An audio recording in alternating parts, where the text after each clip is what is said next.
On the 31st of December 2019, a new coronavirus was identified in Wuhan City, China. Just a few months later, in March 2020, the World Health Organization had declared the novel strand a global pandemic. Nobody knew at the time, but it would reshape life as we knew it. New measures were put into place, such as the use of masks and hand sanitizer to prevent the spread of the virus, and people were left with questions upon questions. 2 years have passed since then, and science has developed at a rapid pace, including the development of new vaccines to combat against the coronavirus. I was lucky enough to speak with Professor Emma Thomson at the Centre for Virus Research in Glasgow, a consultant in infectious diseases and a team member in the development of the coronavirus vaccines. I spoke to her for around 40 minutes about the virus, vaccines, and some common misconceptions and misunderstandings, as well as the importance of science communication in the digital age. I found this interview extremely insightful and informative. In the description you'll find timestamps linking to separate questions so that you can skip to the part you may find more interesting. Thank you very much for listening, and I hope you enjoy. Firstly, I wanted to ask Emma about her journey into the Centre for Virus Research and her past experience in researching viruses.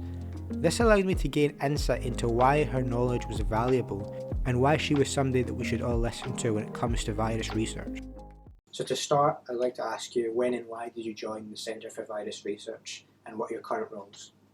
I joined the Centre for Virus Research in 2011, and I actually did my training in Glasgow as a medical student between 1990 and 97, and I did an intercalated degree in parasitology actually then, and I got very interested in science, and in fact I thought after the BSc that I might like to do a PhD straight afterwards, but decided that probably going back to medicine would make more sense, and then to do that later. When I was a medical student, I wanted to do malaria actually, because malaria at the time caused more than 1 million deaths in children in sub-Saharan Africa, and I wanted to travel as well. It was definitely very much part of what I wanted to do. But later, when I was in London, I got the opportunity to work with a very good supervisor, Paul Kleinerman, on hepatitis C, and I had identified a group of patients who had acute hepatitis C infection, so early infection with hepatitis C, and I was interested in looking at the immune response in those patients. So I went to Oxford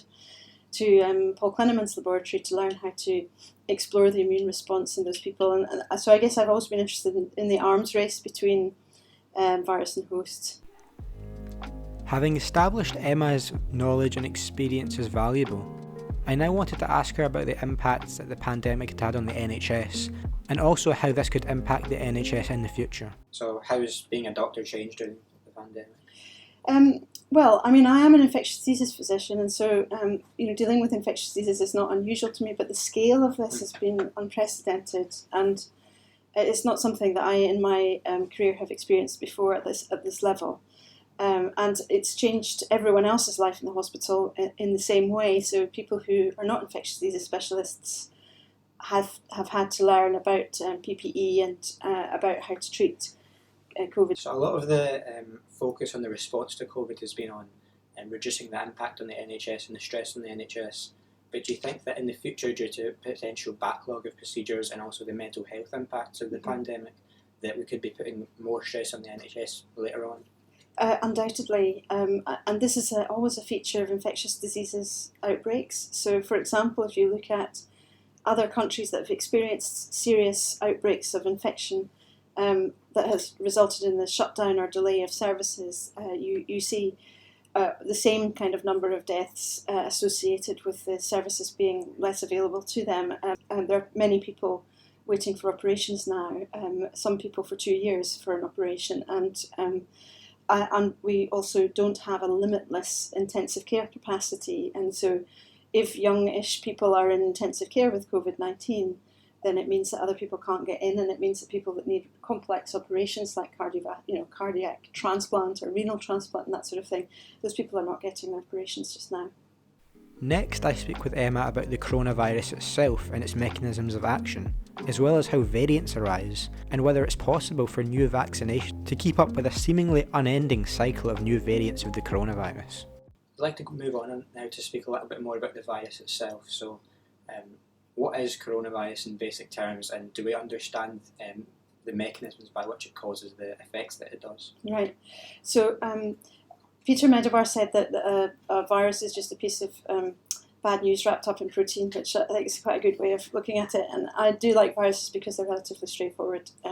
So it's just a piece of nucleic acid wrapped up in protein, and nucleic acid for coronaviruses is RNA rather than DNA, but other viruses have DNA instead. And it's got a fairly simple genome, but it's quite long for an RNA virus. So it's at the outer limits for the length, and that has allowed it to accommodate a number of genes which actually help with battling our innate immune response. But what the most that we know about this virus is actually all to do with the spike gene and the spike protein, which is the product of that gene. And it's really important because that's the key to getting the lock of cells, if you like. And it's also the target for both for antibody responses and T-cell responses. And I guess one of the things that we found very recently, we found it over Christmas and New Year, and this was the second Christmas and New Year that the CVR was operating and people were missing their family dinners and so on to do this work. We found that the virus actually enters cells in a completely different way, the Omicron variant, from preceding variants. So it started to operate by getting into cells by endocytosis, so simply being wrapped up in the membrane of the cell, and then getting into the host cell that way inside a vesicle. And the virus has to escape using cathepsins, which are host enzymes, which slice the spike to make it more active and allow it to escape and then replicate in the cytoplasm. Previously, the other variants were actually using a different way of getting into cells, kind of a shortcut actually, where the spike was fusing with the cell membrane and making use of a different protease called TMPRSS2, which also slices the spike and that allows the cell to allows the virus to slice open the cell, if you like, and get in. And that's an extraordinary change in the biology, and it's actually also affected the cell tropism of the virus. So we know, for example, that Omicron, which is all the rage at the moment, and no doubt it will soon be Zeta by the time we put this out, it's changed what cells the virus gets into. So it's much better at replicating in nasal cells than it is in lung cells, and so that's probably a good thing. And it may account for the fact that Omicron seems to be a bit less severe in its capacity to cause disease than Delta, which preceded it. How do new variants arise, and is it possible to stop them from mutating and arising? Right. All viruses mutate, and I mean, we do as well. So mammals also mutate, but viruses do it really fast, so they change really rapidly. So there are two prevailing theories about why variants just suddenly arise like that. One of them is that it might be coming from people who have a weakened immune system, particularly B-cell immunity.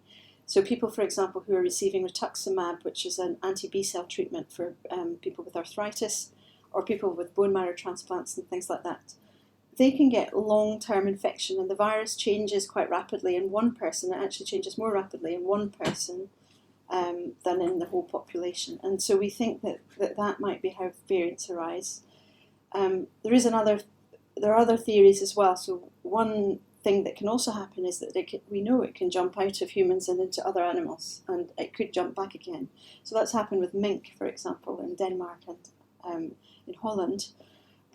And it could have happened in South Africa with the Omicron variant. And one of the things that people have noticed about Omicron is that it actually binds to the ACE2 receptor belonging to other animals, so horseshoe bats, mice, and I think poultry actually, turkeys as well. So it could be that it's jumping in and out of other animals.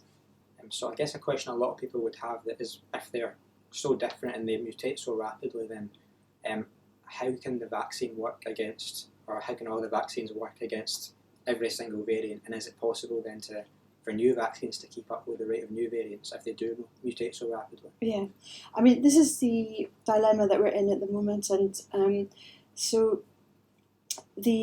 firstly, when we started doing vaccine trials, so I've been involved with running in Glasgow for the Glasgow population, the Oxford vaccine, Novavax, some of the other vaccines as well, including Pfizer, Moderna as part of the Boost program, and also Valneva. These vaccines are largely based on raising immunity to spike, and spike, as you say, is really variable, and that is a problem. But we've found that particularly mRNA vaccines, so Pfizer and Moderna, they really induce extremely strong antibody responses, and it seems that to date, the stronger your antibody response, the more likely you are to be able to control a new variant, even if it has some escape from immunity to preceding variants. So all the vaccines are based on the Wuhan design of this virus that emerged 2 years ago. It's very likely that we're going to need to update the vaccines as we do for influenza regularly.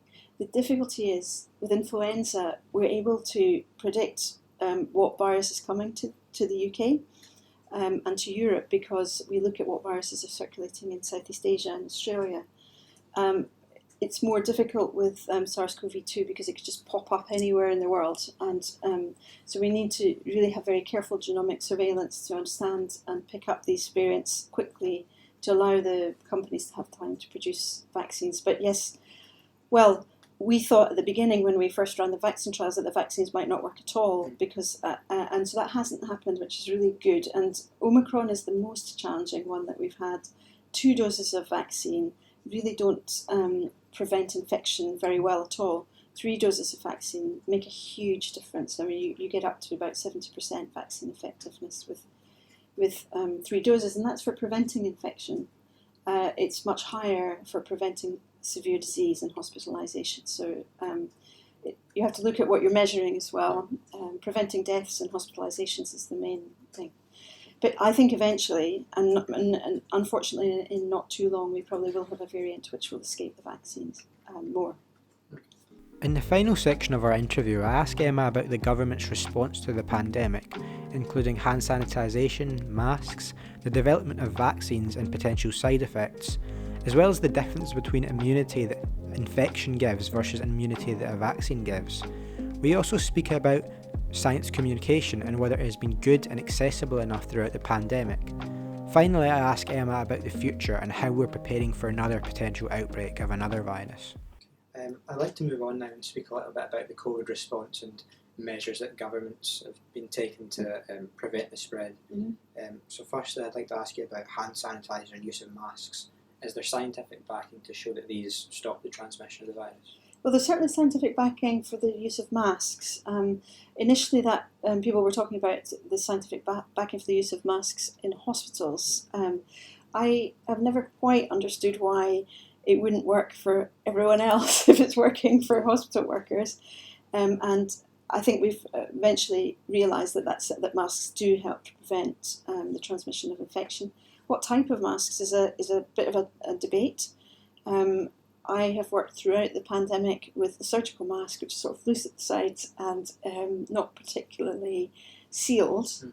Having actually, as an infectious disease consultant, learned how to use FFP2 and 3 masks, which are much more sealed and much more able to prevent aerosols rather than droplets. Having said that, I didn't get infected, touch wood, so I guess the barrier of the surgical mask is helpful, but I personally would switch as soon as it's possible to do that in terms of mask availability in the National Health Service to FFP2 or probably 2 or 3, and but I think the benefit from that is a bit more marginal than just wearing a mask, full stop. The hand sanitizer, I think there's less evidence actually, and you see a lot of it in the shops. I think it's almost to reassure people, and people are very militant about it, and I actually don't think that there is such strong evidence for prevention of infection through hand washing. Having said that, it certainly prevents other viruses and other infections, so it's not a bad thing to do it, but the masks are much more important. I'd like to pick back up now on what we were talking about with the vaccines, in particular vaccine development. So usually what does vaccine development involve, and how has that differed with the shorter time span for the coronavirus vaccine? Yeah, I think one of the things that I've come to realise with taking part in clinical trials is that a lot of the time lag for developing new treatments and new vaccines is actually bureaucracy. So it takes and money. Those have been vastly speeded up in this pandemic. What hasn't been speeded up is the safety aspects, in terms of you still have to check that people are not getting side effects, and so that part of the follow-up of following people very closely for at least a year and more, so the trials have been extended in a lot of cases to make sure that they don't develop severe side effects associated with vaccines. That can't be skipped. You actually have to do that. Because it's a worry that a lot of people have had, that maybe long-term side effects have not been able to be tested. Yeah. Is that true, or is it not? Yeah, I think that is true, and I think that weighs on us, those of us who develop vaccines. But the risks associated with getting COVID-19 are much more immediate. It's very sad that we're in a position where we're having to use a very new type of medicine to prevent infections. But if we hadn't done it, we would have had millions more deaths. And that's not insignificant. We would have had a really huge problem.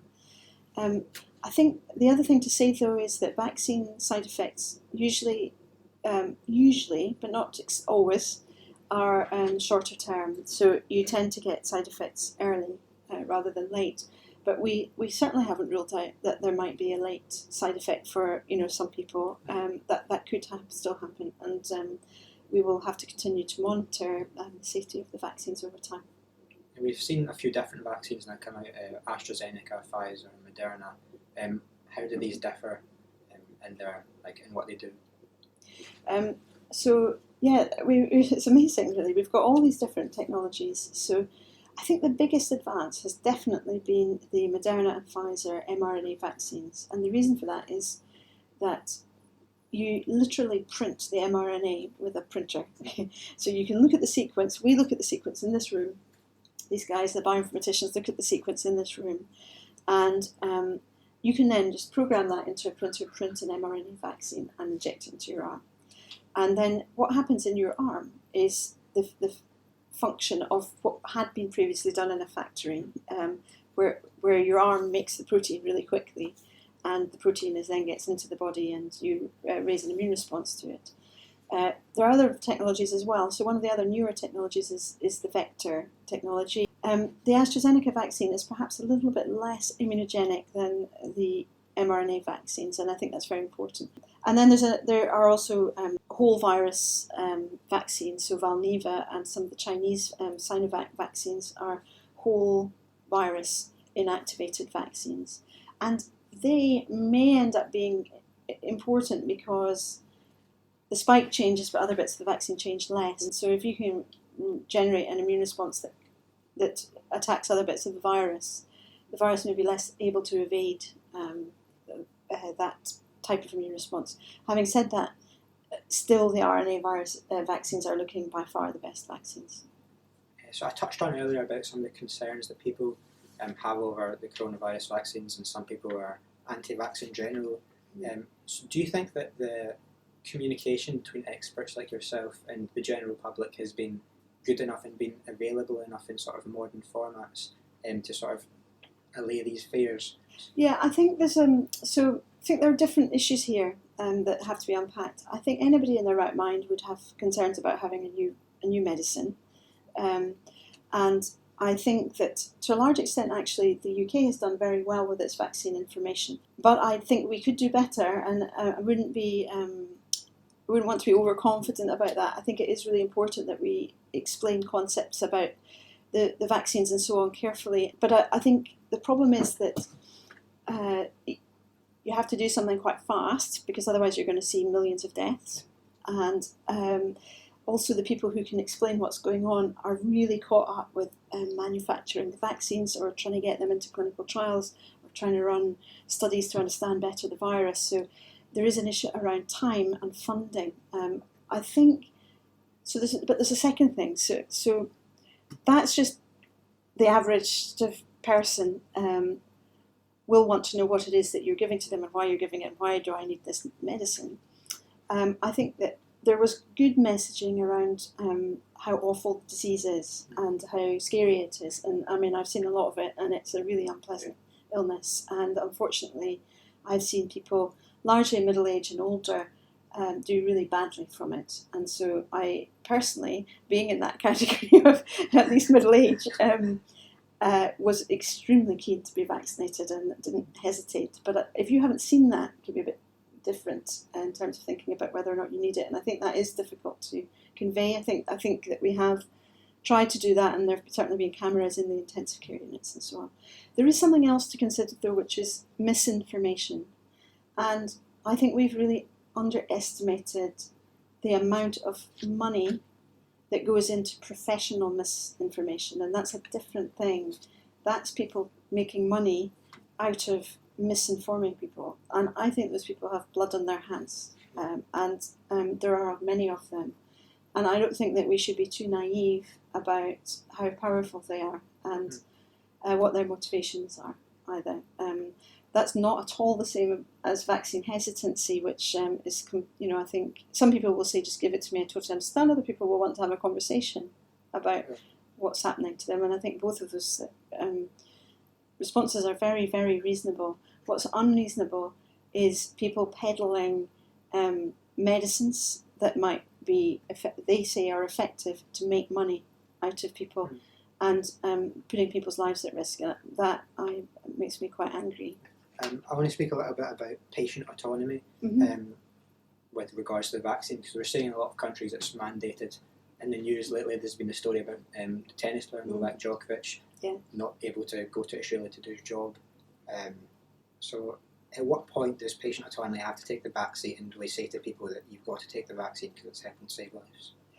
Yeah, it's very tricky, this question. I really believe in patient autonomy. I don't think the state should be telling people you must do something. I don't think we can be in a position of forcibly injecting people with a vaccine, for example.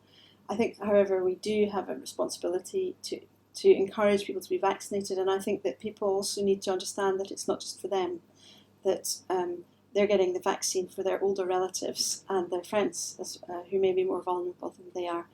And I think that's a problem with athletes, no names, but athletes probably don't need the vaccine for themselves. Many of them, they're very fit young people, and they're unlikely to develop severe infection, although they might get long COVID.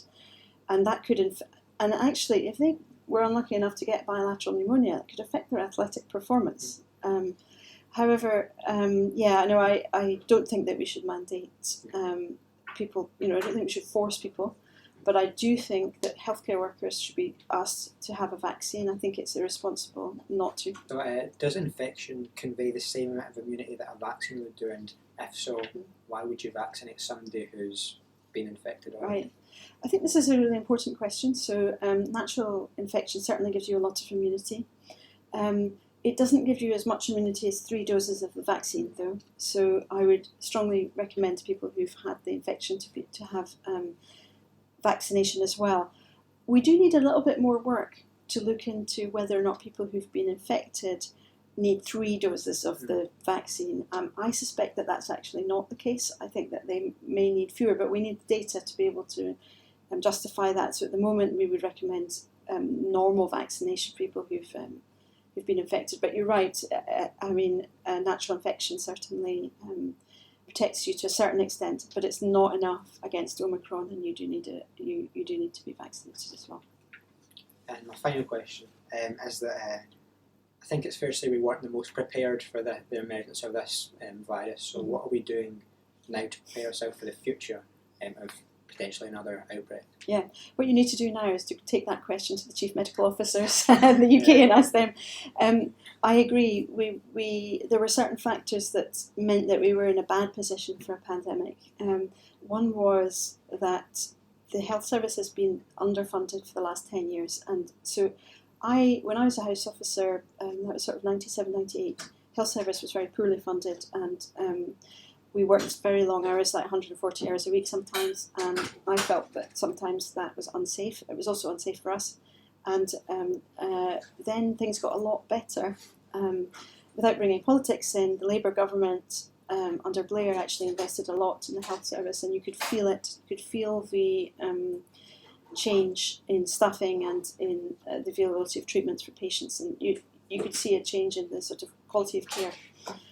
In the last 10 years, we've really underfunded the health service, and So the pressures have increased again, and it actually feels like going back 20 years in terms of where we're at before a pandemic. And now we've had a pandemic which has weakened the health service significantly as well. So I think we need to put a lot more investment in. If you look at the amount that other European countries spend on health, particularly in Western Europe, then it's much higher. The UK is right at the bottom of the league, and we need to spend more on health, but that means that we need to tax people. And so we have to be willing to pay tax to send our children to good schools and to have good healthcare. The last thing for me to do is just say thank you very much. It's a pleasure. So that concludes my interview with Professor Thomson. I hope you found this interview as useful as I did, and I thank you very much for watching.